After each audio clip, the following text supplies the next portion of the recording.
Next up, we're going to be speaking to Christine Hadjieva, who's a designer of interior designer, interior architect who specializes in creating curated spaces or special spaces for customers, for events, for clients, and who develops a lot of her work between Amsterdam and Cape Town. She's a bit of a nomad, and I'm sure she's got a very interesting story to tell, apart from the project that she's here to present, which is titled From Dust Design Studio. Welcome, Christine. So my name's Christine, and I'm the founder of From Dust Design Studio. It is a Amsterdam-based spatial design studio that specializes in set production and exhibition design for live events. So just to chat about my journey a little bit, my journey in the events industry started about 6 years ago when I started interning at Bad Weather Productions, which is a creative technology house based in Cape Town, South Africa, while I was doing my postgraduate studies in architecture.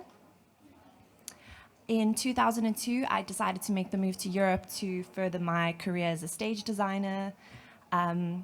Being one of the few female stage designers in South Africa, I still do a lot of work for the industry back home, but being able to work remotely and live between Europe and South Africa has really given me the opportunity to grow and develop in my career on a global scale.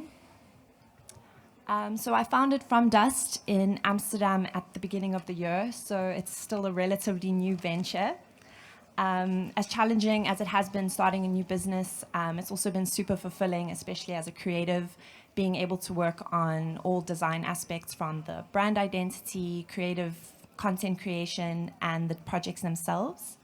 So these are a few AI-generated images that I started creating earlier in the year as a means of creating content for social media.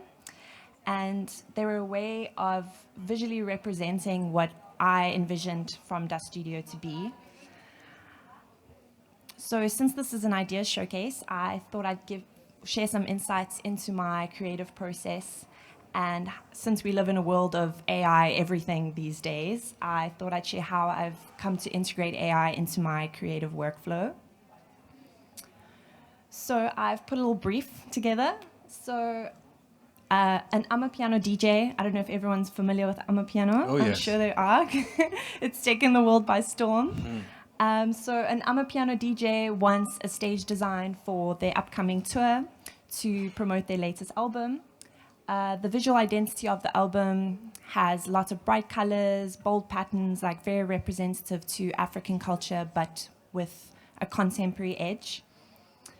So usually my process would be making a mood board, going on Pinterest or Google, trying to find relevant reference images, which obviously takes up a lot of time, which I still do, but often if I have an idea in mind already, now I just go into Midjourney and I start putting in some prompts in, like exactly what's coming out of my brain, and just seeing what generates from there.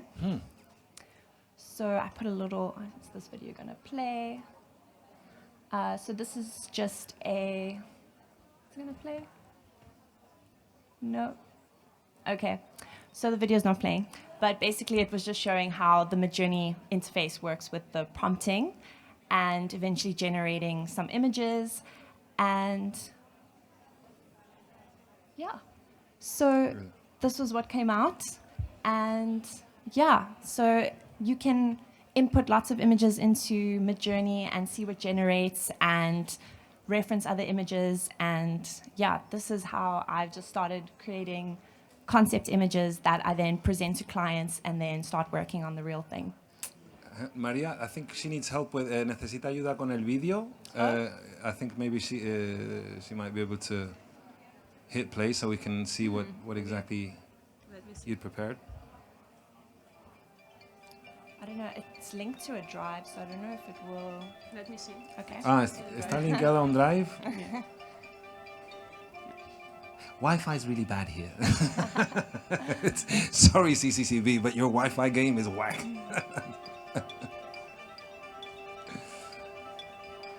But it's very exciting. Do you spend most of your...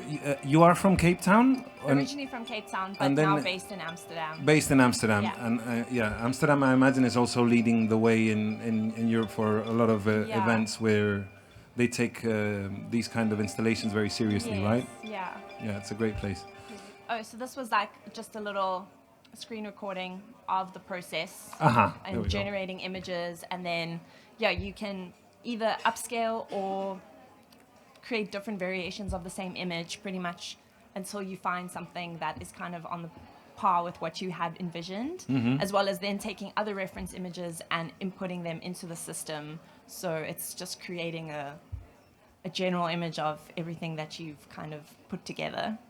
And then it shows the client a more like realistic representation, not like the final representation, but at least it gives, because like not every client can imagine everything from like, where is it?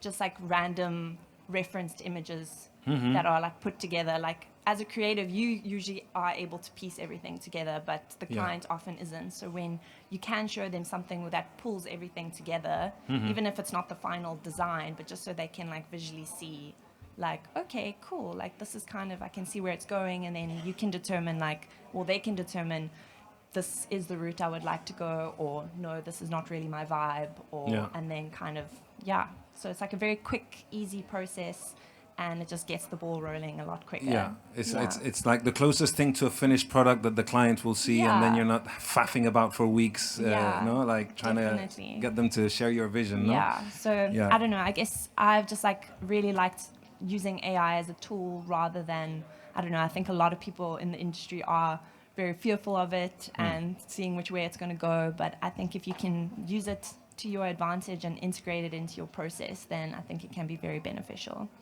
Can more or less, how much time has AI saved you to be able to deliver a product compared to when you wouldn't use AI?